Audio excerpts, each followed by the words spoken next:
Bismillahirrahmanirrahim. Elhamdülillahi Rabbil alemin. Vessalatu vesselamu ala eşrefil enbiyayı vel murselin.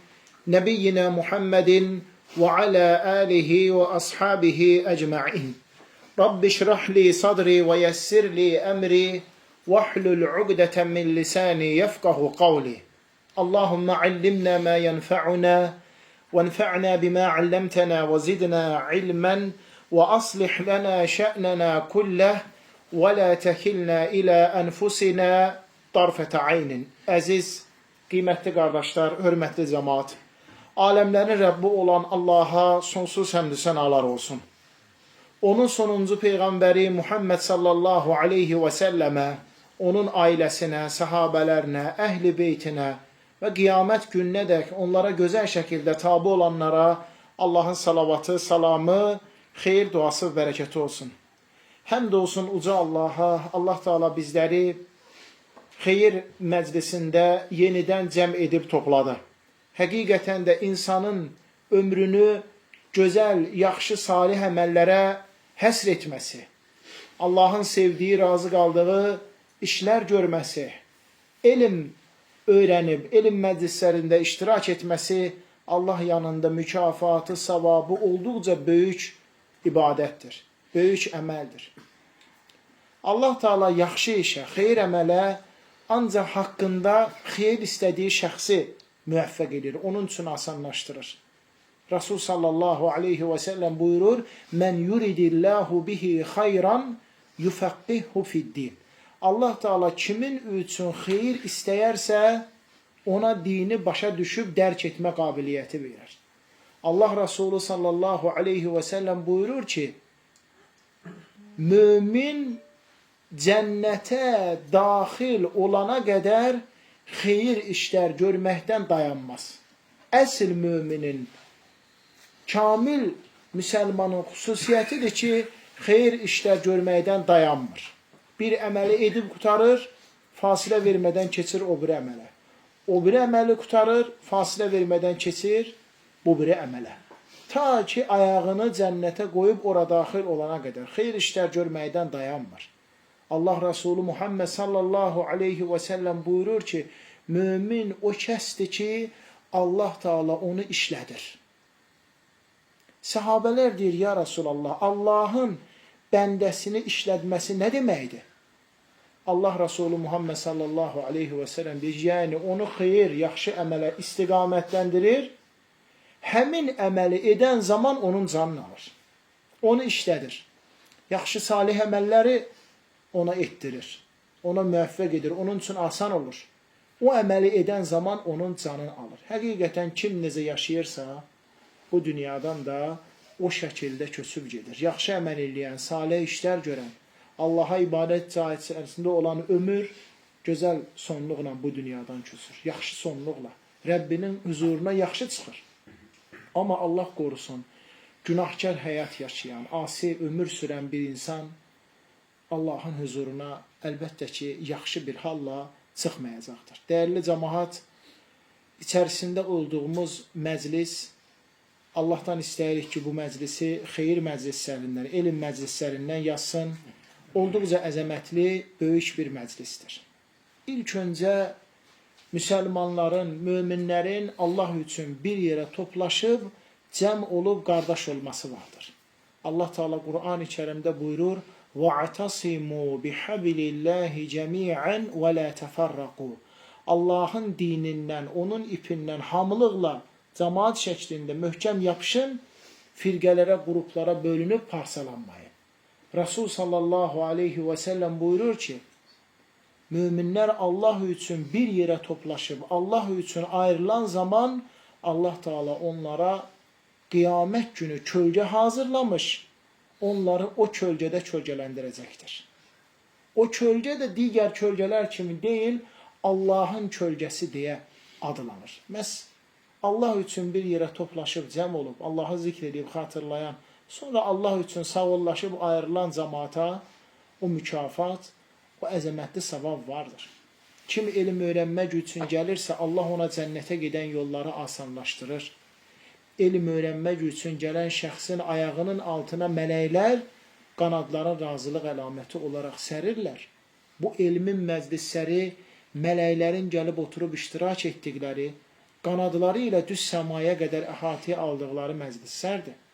Bu elmin məclisləri Allahın rəhmətinin nazil olduğu, onun əminəmanlığının, sakitçiliyinin nazil olub endiyi məclislərdir. Elm məclislərində oturub iştirak edənlərə Allah Teala bağışlayıb əfv edir. Onlar ilə səma əhlinin yanında övünüb fəxr edir. Həqiqətən də elm məclislərində, xeyirli cəmaatın içərisində olanların adların Allah Teala atalarının adları ilə bərabər səma əhlinin yanında çəkir. Onların adların atalarının adları ilə bərabər səma əhlinin yanında çəkir. Ona görə də hər birimiz Allahın bizi müvəffəq etdiyi bu günü, bu saatı, bu dəqiqələri özümüz üçün böyük bir xoşbəxtçilik, fayda, xeyir bilməliyik. Qiymətli cəmaat, ədəb və əxlaq mövzusunda olan hədislərdən oxumağa, öyrənməyə davam edirik. Bugün çox əzəmətli bir hədis oxuyacağıq. İmam Buxari və İmam Müslimin Ənəs ibn Məlikdən rəvayət etdiyi hədis. İnsanın əslində həyatın, onun istək və arzuların bu hədis bizə göstərib izah edir. Həyatı boyu insan nəyə ən çox çalışır, nəyə ən çox can atır, bu hədisdə ondan vardır. Allah Resulü Muhammed sallallahu aleyhi və səlləm buyurur ki, yəkbəru binə Ədəmə və yəkbəru ma'ahu ithnani. Adəm övladı, insan oğlu böyüyüb yaşa dolduqca onda iki şeyə qarşı rəğbət və istək də böyüyüb yaşa dolur. Hubbul məli və tulul umri. Mala mülkə olan sevgi, yaşamağa olan sevgi. İnsan həqiqətən də belədir. Böyüdükcə, yaşlaşdıqca, ömrün üzərinə ömür, yaşın üzərinə yaş gəldikcə görürsən ki, mala mülkə qarşı olan sevgi də artır və ömrə, həyata, yaşamağa olan rəğbət daha da güclənir. Dəyərli cəmaət, insanın ömrü həqiqətən də Allah yanında təyin olunmuş bir vaxtdır. Onu Allahdan başqa heç kim bilmir. Hansı insan nə qədər yaşayacaq, Allahdan başqa onu heç kim bilmir. Hətta ömrü gəlib yazan, 4 aylığında, ana bətnində ömrü nə qədər yaşayacağını yazan mələk belə onu bilmir. Dəqiq bu insan nə qədər yaşayacaq. Onu yalnız aləmlərin Rəbbi olan uca Allah bilir. İnsanın bu dünyadakı xoşbəxtçiliyinin, səadətinin əsas səbəblərindən biri də gözəl əməl edib uzun ömür yaşaması.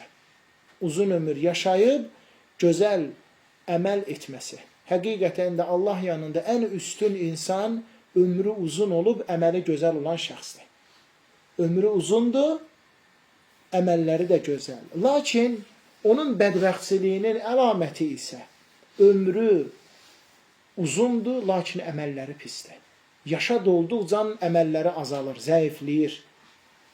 Görürsən ki, gənclik dövründə ibadət edirdi, lakin getdikcə əməllərdən, ibadətlərdən, namazdan, zikirdən, Qurandan uzaqlaşır. Bu artıq bədbəxtçilikdir və bunun axırı Allah qorusun yaxşı olmaz, xusran və ziyandır. Ona görə də insan bacarmalıdır ki, ağlı dərk etdiyi müddətcə, bədəninin gücü, qüvvəsi olduğu müddətcə asiliklərdən, günahlardan, şəhvət, istək və arzulardan kənarlaşsın. Ona görə ki, gəncliyində qolu, gücü, əli, əyağı güclü olduğu bir zamanda əgər özün günahlardan, asiliklərdən uzaqlaşdıra bilməsə, haram və şəhvətlərdən çəkinə bilməsə, qocalanda onu eləyə bilməyəcək. Uzaqlaşa bilməyəcək. Baxın, adi siqaret çəkən insana. Yaşlı dayıdır, deyirsən ki, siqareti tərk etmək, deyir, çətin, mən bunu cavanlığımdan bəri çəkirəm. 30 ildə, 35 ildə çəkirəm, artıq indən belə o tərk etməyim qeyri-mümkündür. Əslində mümkündür, lakin o qədər aludə olubsa bu işə, ona ağırlaşıb. Səbəb nə idi? Cavanlıqda o günahdan çəkinməməyi. İçkiyə qurşanmış şəxs qumara qurşanmış şəxs, digər faydasız işlərə yönələn şəxs qoca yaşlarında ona nəsihət edirsən, uzaqlaş, çəkin, asilidir, deyir, mənə artıq ağırdır, tərk edə bilmərəm. Mümkündür, mən bunu açsam hətta ölərəm, deyir, ürəyim partlayar, deyir. Sən get cavanlara nəsihət elə ki, qocalanda mənim kimi olmasınlar. Həqiqətən də, qardaşlar, bu qədər acınacaqlıdır insanın öz gəncliyində özünü günahlara və asiliklərə, şəhvətlərə çox meyil etməsi. Musiqi məsələn, şəkil çəkmək məsələn, gəncliyində ona çox qulaq asan, çox məşğul olan adam qocalığında uzaqlaşa bilmir. Görsən ki, neçə yaşı var, hətta ibadət edən qardaşların arasında belə muğamata qulaq asır, yaxud da başqa-başqa nələrəsə qulaq asır. Səbəb nədir? Gəncliyində özün yetişdirməməsi. İbadətlər də belədir. Əgər bir insan gənclik dövründə özün ibadətə və itaətə veribsə, namaza, Qurana, zikrə, duaya, qocalanda ona asan və rahat olacaq. Qocalanda ona asan və rahat olacaq. Çünki o gəncliyin Allaha ibadətə və itaətə həss etmişdir. İbadətlər də baxmayaraq ki, yaşlıdır, oruç tutmaq rahat olur, məscidə gəlib getməyə asan olur, Quran oxumaq, zikr eləmək, gecə namazlara qalxmaq yüngül olur onun üçün. O gəncliyin Allaha verdiyi üçün Allah Teala onun qocalığını güclü və gümrah edir. İmam Taberi rahimehullah uzun ömür yaşayan alimlərdəndir. O ömrü 100-dən çox olduğu bir yaşda gözü yaxşı görürdü, qulağı yaxşı eşidirdi, əli, ayağı, hər şey qaydasındaydı. Soruşurlar ki, sən bu yaşda necə gümrahsan? Nağaymısan ki, bu qədər gümrahsan? Gözün yaxşı görür, qulağın yaxşı eşidir, əlin, ayağın işləyir. Deyir, mən bütün bu üzvlərimi cavanlıqda həsr edim Allaha. Gözümü, qulağımı, əlimi, ayağımı, hamısını Allah yolunda ibadətə, itaati, elmə həsr edim. Allah da onları qoca vaxtımda mənə tap təzə qaytardı. Buna görə hər birimiz cavan yaşımızdayıq əslində. İndidən özümüzü Allaha ibadətə və itaətə vermək. Bu hədisdə Peyğəmbər sallallahu aleyhi və səlləm buyurur ki, insan böyüyüb, yaşlaşdıqca onda bu iki xislət, iki xüsusiyyət böyüyür və əzəmətləşir. Birinci, mala mülkə olan hərislik. Mala mülkə olan hərislik insanı ölümü də unutturur. Ölümü də yaddan çıxardır. Yəni burada mala mülkə olan hərisi bu yaxşı mənada qeyd olunmur. Mala mülkə olan hərisi görürsən ki, yaşlı adamdır, hələ də yığır, toplayır, tikir, alır. Halbuki yəni bu dünyadan gedəndə özündən heç nə aparmayasa, əli boş gedəsən. Sənə yaraşar ki, o malı mülkü Allah yolunda xərcləyəsən. Sədəqəsi, zəkatı, həcci, ümrəsi, xeyir işlər. Lakin insan mala mülkə, onu yığmağa həris olanda çoxlu fəsadlar olur, ən birinci ölümü unudur. Ölüm yaddan çıxır. Hətta xatırlayanda ölmək istəmir. Ölmək, getmək arzulamır. Hədisdə də gəlir ki, kim Allah ilə qarşılaşmağı istəməzsə, Allah da onunla qarşılaşmağı istəməz. Amma kim Allah ilə qarşılaşmağı istəyərsə, Allah özü o şəxslə qarşılaşmağı istəyər. Bu hədisdə əlbəttə ki, bu iki şeyin təşviq olunması, xüsusi qeyd olunması, yaşamaq və ömür, çünki insanı ən çox üzərində çalışdığı şeydir. Baxın, insanlar səhərdən axşama qədər nə ilə məşğuldur? Mal, mülk yığmaqla, pul qazanmaqla. Bir də insanlar nəyə çox fikir verir? Sağlamlığına, aydındır. Yəni görürsən ki, biraz bir yerə ağrıyan kimi tez həkimin yanına gedir, mal, dava, dərman, hətta adi həkimin yanına getmir. Buradan rayon yerindən gedir Bakıya. Uzun yaşamağa hərislik var. Və dərhal qəlbində bədbinlik yaranır ki, yəni mən öləcəmmi? Mən ürəyim ağrıyır, mən qolum ağrıyır, mən daxili üzvlərim xəstələnib, dərhal qorxuya düşür. Səbəb nədir? Yəni imanın zəifliyi, təşviş. Halbuki mömin bilir ki, bunlar hamısı haqdır. Olacaq xəstələnmək də var insanın həyatında, sağlamlıq da var. İnsan xəstələnməsə sağlam olmayacaq. Kasıbçılıq da var insanın həyatında, zənginlik də.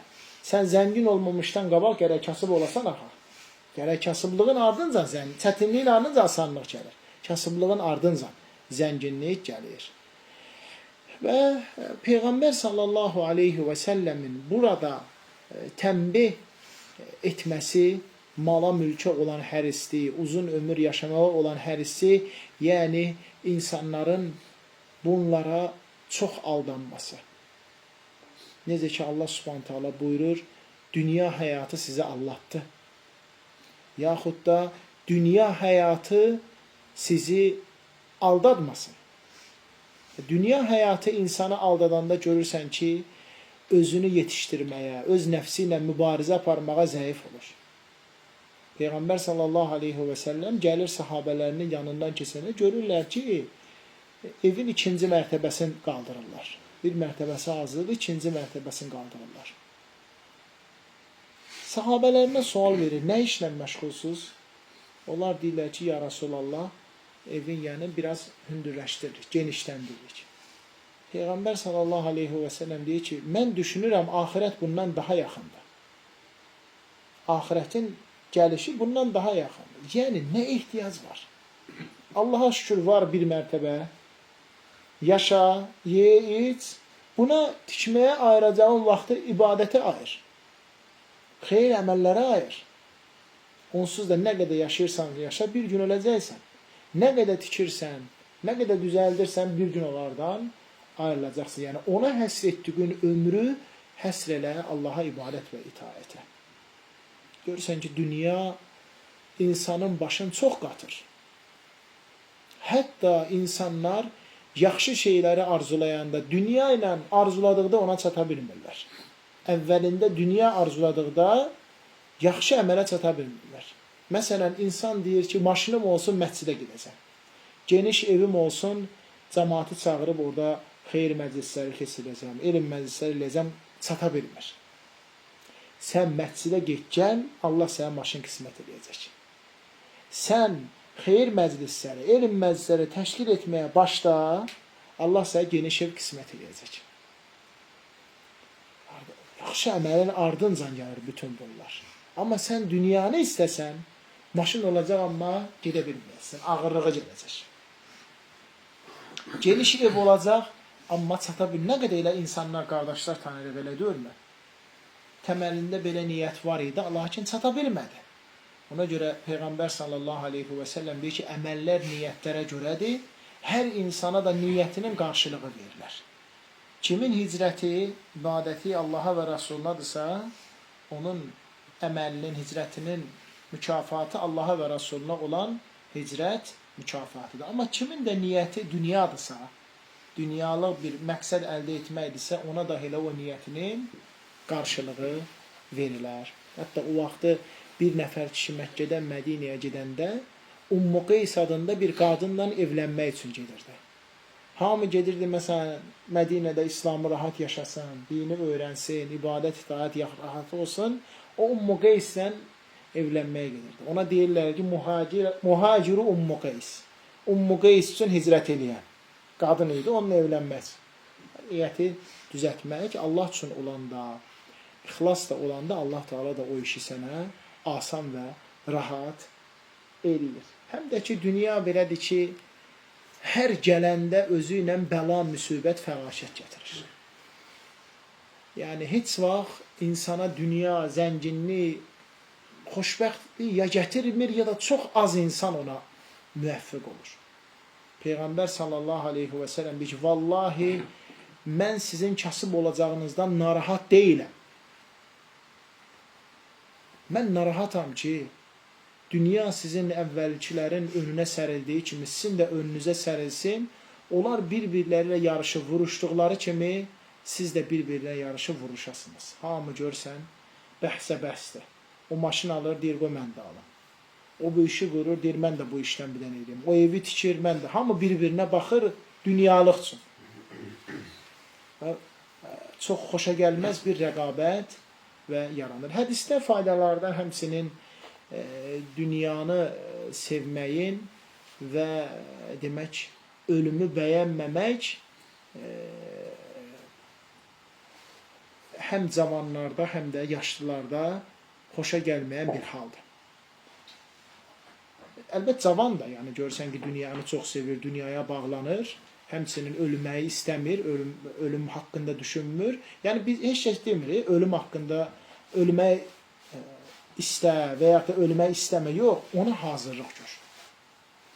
Onun üçün hazırlıq gör. Həmçinin bu hədisdə insanın tamamilə axirətə hazırlaşması, özünü ibadətə və itaətə verməsi vardır. Həmçinin bu hədisdə insanın çox-çox uzun-uzadı xəyallara dalmağının pis olması, cürəbəcürə xəyalların qurmasının pis olması, həmçinin dünyanın burada odun deyilir, yəni dünyanı çox yığmağının qınanması və bəyənilməməsi vardır, xüsusən də yaşlı dövrdə. Yaşlı insanın dünyanı yığması, əli bərk olması, əli açıq olmaması, bunlar bəyənilən hallar deyildir. Allah subhanahu və teala bizim gəncliyimizi də, qocalığımızı da Allaha ibadətə və itaətə həsr etsin və elhamdülillah ömrümüzü, həyatımızı, yaşayışımızı Allahın sevdiyi, razı qaldığı qaydada etsin. Malımızı, mülkümüzü Allah yolunda xərcləməyi, həm özümüzün faydalanmamız, həm ailəmizin, həm kasıbların, fağır fuqaranın faydalanması üçün xərcləyən qullarından etsin. Əlbəttə ki, insanın təkcə başqaları özünə xərclədiyi belə, özü üçün bir stəkan su alır, yemək alır, o da onun üçün sədəqədir. Ailəsinə, həmçinin, övladlarına, hamıya ibadətdir. Lakin təkcə bunlarla kifayətlənməmək, görürsən ki, bəzi insanlar elə olanda ancaq yaxınına, yanına, yörəsinə verir, başqa uzağı fikirləşmir. Yəni, uzaqda olan bazı və qardaşlarımızı da fikirləşmək lazımdır. Allah Teala ən doğrusunu, ən gözəlini bilir. Subhanəkallahumma bihamdik. Əşhədu ən la ilahə illə ənt. Əstəğfiruka və ətubu iləyik.